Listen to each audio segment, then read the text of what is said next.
Water is one of those substances that is so precious. It truly is the life support system of this planet.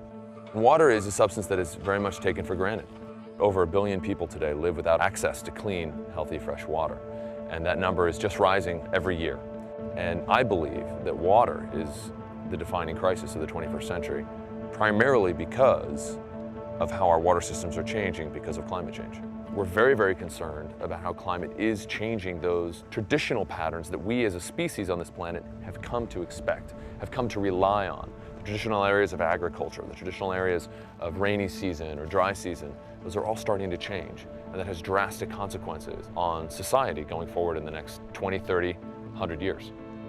I always like to tell people the oceans are the life support system of this planet, and the oceans are changing rapidly.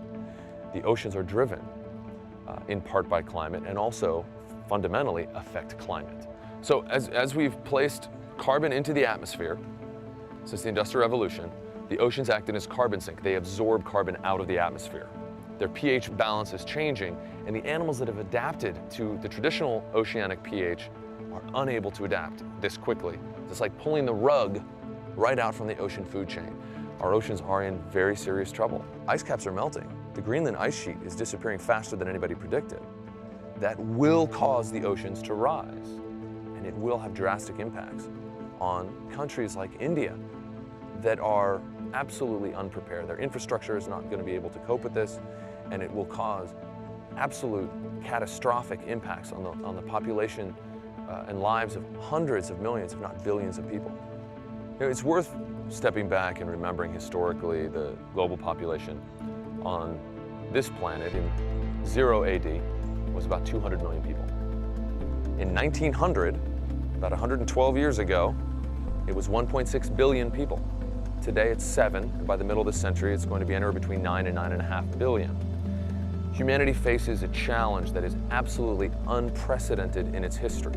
We are facing a global calamity where we have too many people consuming too many resources for there to be enough to go around.